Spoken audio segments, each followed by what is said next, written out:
یہ وہابی چلو فاتحہ سے منع کرتے ہیں، بات سمجھ میں آتی ہے، فاتحہ نہیں مانتے. چلو یہ قبروں پر نہیں جاتے، یہ ان کے یہاں حرام ہے، منع ہے، یہ نہیں جاتے، چلو بات سمجھ میں آتی ہے. ارے شب برات کی رات تو ہم کوئی غلط کام نہیں کر رہے ہیں. رات ہوتی ہے، مسجدوں میں لائٹنگ کر دی جاتی ہے، مسجدوں کے دروازے کھول دیے جاتے ہیں، لوگ آتے ہیں مسجدوں میں بیٹھ کر تلاوت کرتے ہیں. قبرستان پہ لوگ جاتے ہیں، اپنے ماں باپ کے حق میں، اپنے رشتہ داروں کے حق میں مغفرت کی دعا کرتے ہیں. اس میں کون سی غلط بات ہے؟ مائیں بہنیں گھروں میں مصلی بچھا کر 100 رکعت نمازیں پڑھ رہی ہیں، کون سی غلط بات ہے؟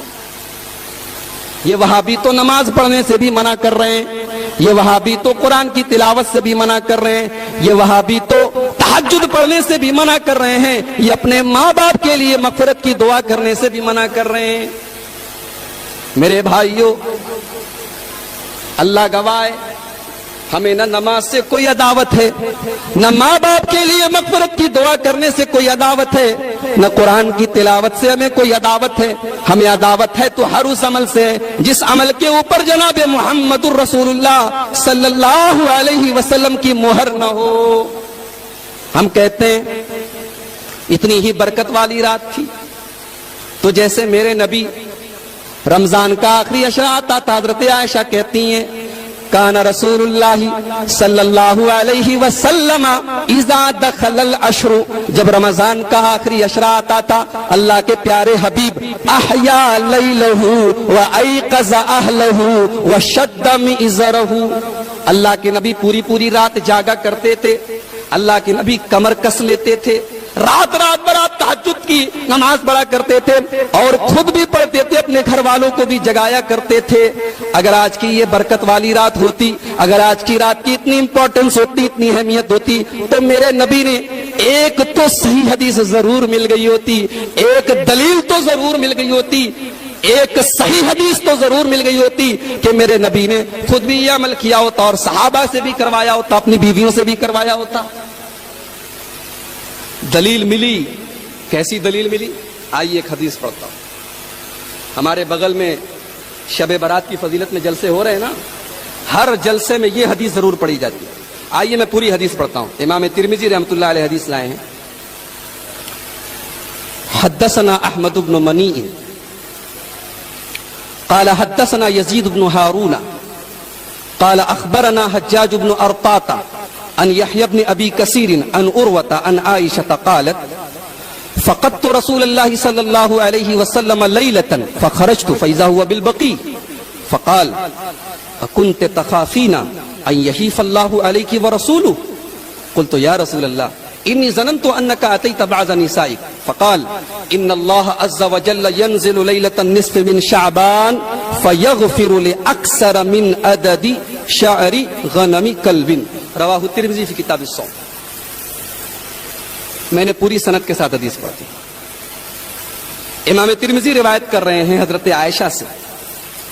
اما عائشہ کہتی ہیں ایک رات میں نے اپنے حبیب کو، اللہ کے پیارے رسول صلی اللہ علیہ وسلم کو بستر پر نہیں پایا تو میں نکل گئی، میں اللہ کے رسول کو تلاش کرنے کے لیے نکل گئی تو اللہ کے نبی مجھے کہاں ملے؟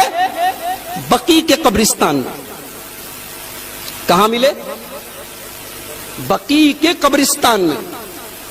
جیسے ہی اللہ کے رسول کی نظر میرے اوپر پڑی، آپ نے فرمایا عائشہ کیا تم نے یہ سوچا کہ اللہ اور اس کے رسول تمہارے اوپر ظلم کریں گے؟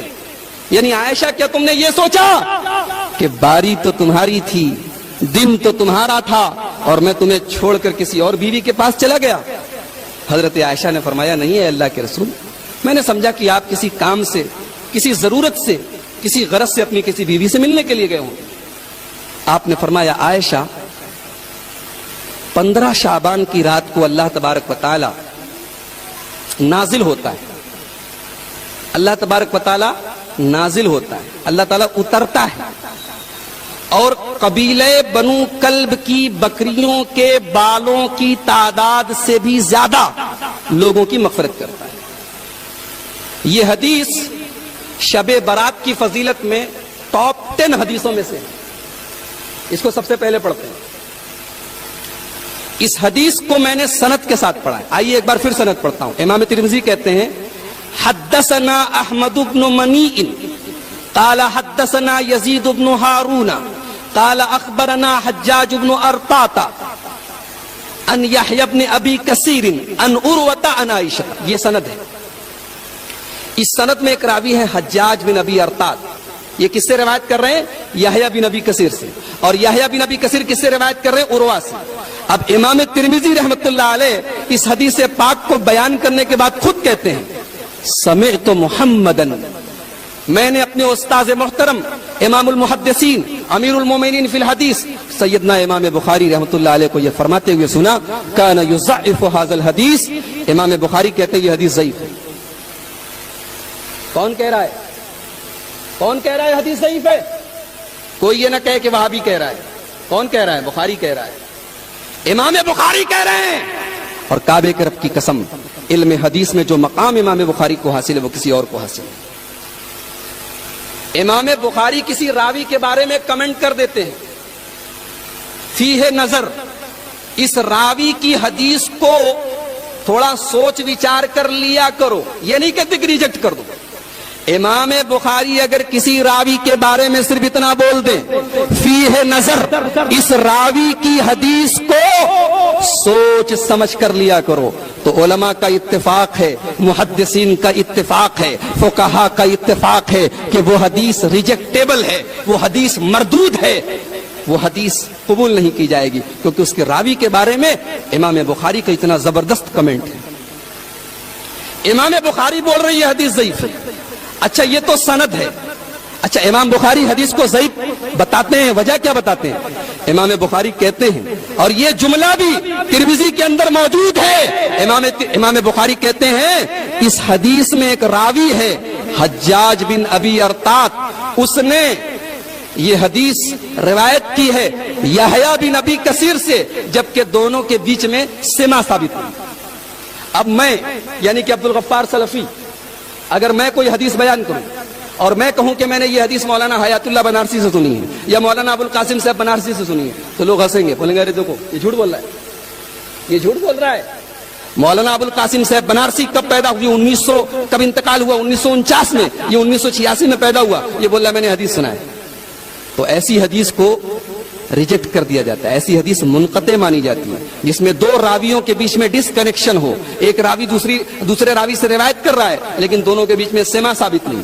تو امام بخاری بول رہے ہیں کہ اس حدیث کا راوی حجاج بن ابی ارطاط، یہ حدیث جس سے روایت کر رہا ہے یحییٰ ابن ابی کثیر، دونوں کا سما ثابت نہیں ہے. اور یحییٰ ابن ابی کثیر اس حدیث کو روایت کر رہے ہیں عروہ سے، اور ان کا بھی سما ثابت نہیں. یعنی حدیث میں دو جگہ ڈس کنیکشن ہے، حدیث میں دو جگہ انقطاع ہے، حدیث منقطع ہے.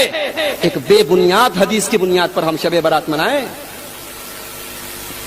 اہل حدیث کا مسلک اتنا کمزور نہیں ہے، دین کو ہم اتنا کمزور نہیں سمجھتے کہ ضعیف اور موضوع اور من گھڑت روایات کی بنیاد پر ہم کوئی عمل شروع کریں. صحیح حدیث لے آؤ، انشاءاللہ سب سے پہلے اہل حدیث کی مسجدیں کھولیں گی، سب سے پہلے تلاوت اہل حدیث کرے گا، سب سے پہلے اپنے مردوں کے لیے دعائے مغفرت اہل حدیث کرے.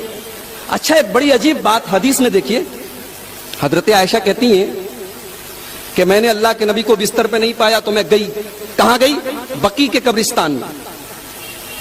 قبرستان میں جانے کی کیا ضرورت تھی؟ اگر واقعی میں یہ مغفرت کی رات ہے تو مجھے بتاؤ. شب قدر کیا مغفرت کی رات نہیں ہے؟ شب قدر کے بارے میں تو میرا رب قرآن میں کہتا ہے انا انزلناہ فی لیلۃ القدر وما ادراک ما لیلۃ القدر لیلۃ القدر خیر من الف شہر تنزل الملائکۃ والروح فیہا باذن ربہم من کل امر سلام ہی حتی مطلع الفجر. شب قدر کے بارے میں تو میرے رب نے پوری قرآن کی سورت نازل کر دی. میرے رب نے کہا یہ اتنی مبارک رات ہے کہ ایک رات کی عبادت 1000 مہینے سے افضل ہے، 84 سال کی عبادت سے بہتر ہے اس رات کی عبادت۔ لیکن ایک روایت دکھا دو، ایک حدیث دکھا دو، ایک سند دکھا دو، ایک دلیل دکھا دو کہ شب قدر کی رات میں میرے نبی قبرستان جا کے دعائیں مغفرت کرتے تھے۔ سن لو، اہل حدیث کا عقیدہ یہ ہے کہ ماں باپ کے لیے مغفرت کی دعا گھر بیٹھ کر بھی کر سکتے ہیں، مسجد میں بھی کر سکتے ہیں، اور قبرستان جا کر بھی کر سکتے ہیں۔ قبرستان جانا ضروری نہیں، ٹھیک ہے جا سکتے ہیں۔ ابھی ہمارے صدر محترم نے پوری قبر کے تعلق سے پوری حدیثیں پڑھی، لیکن یہ عقیدہ کہ ماں باپ کی مغفرت کی دعا تبھی ہوگی جب ہم قبرستان پر جائیں گے، یہ عقیدہ اسلام کا نہیں ہے۔ معاف کیجئے گا، یہ ان کا عقیدہ ہے جن کا مذہب قبرستان سے شروع ہوتا ہے اور قبرستان میں جا کر ختم ہو جاتا ہے۔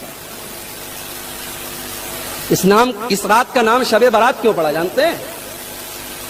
براءت، یہ براءت بنا ہے تبرہ سے، یہ براءت بنا ہے تبرہ سے، اور تبرہ یہ روافض کی اصطلاح ہے، یہ ابو بکر و عمر کے دشمنوں کی اصطلاح ہے، یہ صحابہ کو گالیاں دینے والوں کی اصطلاح ہے، جو نماز میں جب تک حضرات شیخین کے اوپر، سیدنا ابو بکر صدیق کے اوپر، حضرت عمر فاروق کے اوپر جب تک براءت کا اظہار نہ کر لیں، جب تک ان سے اپنے آپ کو بری نہ کر لیں، ان کی نماز قبول نہیں ہوتی۔ اور جو اپنی آنکھوں میں یہ سپنا سجوئے ہیں کہ جب ہماری حکومت ہوگی مکہ اور مدینہ پر تو ہم ابو بکر کی قبر سے اور عمر کی قبر سے ان کی لاشوں کو نکال کے سولی پہ لٹکائیں گے، جن کا یہ سپنا ہے ان کے لیے یہ شب برات، یہ تبرے کی رات ہے، یہ برات کی رات ہے، یہ صحابہ سے تبرہ اور صحابہ سے اپنے آپ کو بری کرنے کی رات ہے۔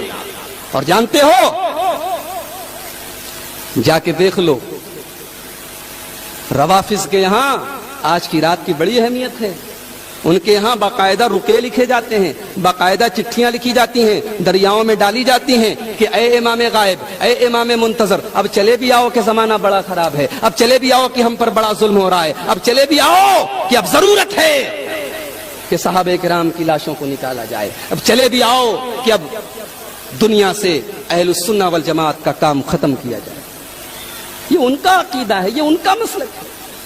اور ہندوستان میں چونکہ ہمارا رہن سہن ہمارے غیر مسلم بھائیوں کے ساتھ تھا، اب ہمارے غیر مسلم بھائیوں کے یہاں ایسی چیزیں ہیں کہ صاحب جو لوگ مر گئے ہیں ان کی آتما کی شانتی کے لیے ان کو کچھ کھلانا پلانا پڑے گا، اور جو بھی کھلایا پلایا جائے گا وہ آتماؤں کو تو ملنے سے رہا، وہ ملے گا پنڈتوں کو، وہ ملے گا مجاوروں کو، وہ ملے گا ان کے پروہتوں کو۔ تو وہ سسٹم ہمارے یہاں لایا گیا کہ صاحب چلو ایک رات تیار کی جائے اور اس رات کی فضیلتیں گڑھی جائیں تاکہ کچھ حلوے ماڈے کا انتظام ہو جائے، تاکہ کچھ پیٹ پوجا بھی ہو جائے، تاکہ کچھ حلوے ہمیں بھی نصیب ہو جائیں۔